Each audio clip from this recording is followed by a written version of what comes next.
இந்த தர்பூசணி வாங்கி எத்தனை நாள் ஆகுது பிரியா? இந்த தர்பூசணி வாங்கி எத்தனை நாள் ஆகுது? நீங்களும் திங்க மாட்டீங்க, யாருக்கும் கொடுக்கவும் மாட்டீங்க. சரி இதை நறுக்கி வையி, இந்த வாரேன் நானு. தண்ணி பிடிச்சிட்டு வரேன், நறுக்கி வையி, மறந்துடாத.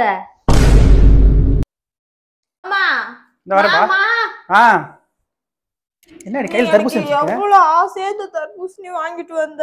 நான் எப்படி பொத்தி பொத்தி பாத்துக்கிட்டு இருக்கேன்.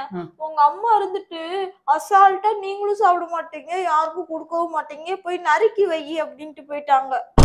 மொத்த என்ன லூசாடி இவ்வளவு காசு போட்டு வாங்கி நறுக்கி வைக்க சொல்லுது? அந்த நறுக்கி நான் இப்ப எங்க போறது? நாய் என்னோட பரவாயில்ல, நம்ம வீட்டுல நாய் இருக்கு. தேடு இல்ல உங்க அம்மாட்ட கேளு, போ வேமா போ. அதுக்கு வேற திட்டுவாங்க. உங்க அத்தையில போய் கேட்டு வர. இருடி, தண்ணி பிடிக்க கூட வீட்டுல ஆள் இல்லடா சாமி. தாய்க்கிழவி என்னப்பா இது இவ்வளவு காசு போட்டு வாங்கிட்டு வந்திருக்கேன்னு பிரியா கிட்ட இதை நறுக்கி வைக்க சொல்லியிருக்க. நரிக்கா? ஆமா, நீ பைத்தியமா? நறுக்கி வச்சாதான் நம்ம சாப்பிட முடியும். ஏமா நீ நறுக்கி வச்சா கட் பண்ணி வைக்க சொல்லணுமா? அவன் நறுக்கிறவனு காட்டுல நரி அதுக்கு வைக்க. பைத்தியக்கார மருமகளே, நான் கட் பண்ண சொன்னேன்டா. அவ பைத்தியம் கிடையாது, நீதான் பைத்தியம். நீதான் கட் பண்ணி சொல்லி இருக்கணும். நறுக்கின்னு அவன் ஏன் உயிரை வாங்குறாமா?